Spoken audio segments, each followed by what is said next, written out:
Abalungamya b'emikolo basinkanye Omutaka Namwama Augustine Kizito Mutumba atuuse ku mukolo gw'abalungamya b'emikolo egy'ebyobuwangwa egyateekebwa e Kayunga ku Gombolola era ng'asookedde ku ddwaliro lya Kayunga Referral Hospital n'ayanirizibwa Dr. Ssentongo Robert amutegeeza nti emirimu gy'eddwaliro gitambula bukwakku era n'ayongera okwebaza Ssaabasajja Kabaka olw'okuwa ettaka lino.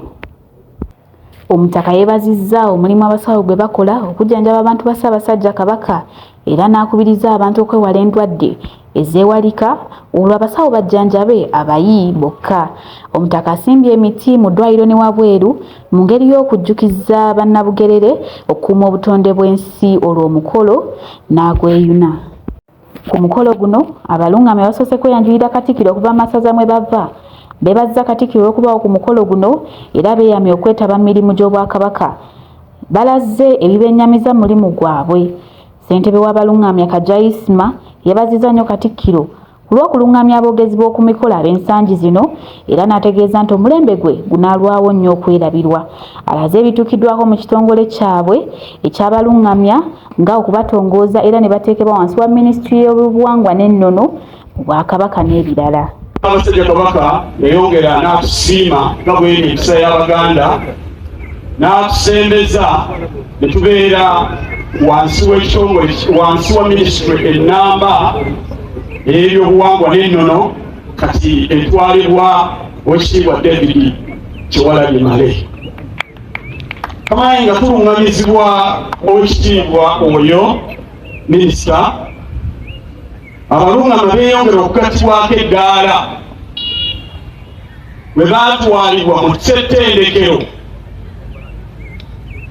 ne batendekebwa nga balungamizibwa ennambika y'abajjajjaffe abataka b'obusolya ekwata ku nnono y'okwanjula n'okwanjulwa entuufu era ne bafuna ebyo ebibalaga nti balungamya abajjuvu era ne bafuna n'ebbaluwa okuva mu Buganda Royal Institute. Ssaabasajja Kabaka yasiifuulibwa ekitongole ekiramba kati tukyali kibiina tuli ekitongole ky'abalungamya b'emikolo mu Bwakabaka.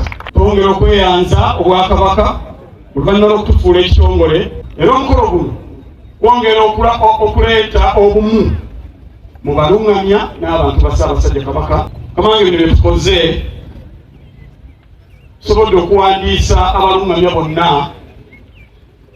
okwetooloola Obwakabaka ate era ne masaza ga Ssaabasajja Kabaka agali ebweru wa Buganda. Ye RDC w'e Kayunga yeebazizza nnyo Katikkiro olw'okuweesa omukolo guno ekitiibwa n'agubaako atendereza ekitone Mukama Katonda kye yagonnomola ku balungamya b'emikolo olw'okusanyusa n'okulungamya abantu. Abasabye okugendako mu masomero okulaba nti balwanyisa emize egy'omukwano gw'ebikukujju okusobola okutaasa omulimu gwabwe. Abalungamya abo Katonda yabawa. Katonda mu kubawa ekitone kirabawa kirina we kiseeseetudde mu bantu baffe mu Uganda yonna okumanya ennono. Twagala obbasabira muleme kukoma yamma mu disitulikiti gye muva mu masaza gye muva era nga gye mubeera mutambuleko ne mu masomero gaffe. Ngera bwe muze abaana bano ne babaako kibagatta ku mukolo guno ne gunyuma ne gubeera kalafu naye era mugende eyo mumanye ebiri mu nsi bye saagala kwogera. Katikkiro bye saagala kwogera ebikukujju mugendeyo mutuyambe, mutugambe mulina ne basenga mugendeyo mutuyambire ddala. Akulira abataka b'obusolya era akiikidde Katikkiro Omutaka Namwama Augustine Kizito Mutumba abayezaayezeza okutuuka ku ddaala ly'ekitongole ekijjudde era abasabye okusigala ku nnono z'abajjajjaffe okwewala ebimeruseewo ensangi zino nga okumansa ssente ku mikolo era abategeezezza nti Obwakabaka bubalinamu essuubi lingi mu kukyusa enkola y'emikolo embi kuba batuuka wangi Obwakabaka bwe butatuuka. Abayozayoza olw'okuba mwafuuka ekitongole, bwe mwafuuka ekitongole muggumire. Nange mbeebaza okunywerera ku kubangulwa mwe abaluŋŋamya b'emikolo okwangulwa kwe mwafuna okuva mu Bwakabaka. Pauline Nanyonjo, Dominion TV, Kayunga Bugerere. Yes,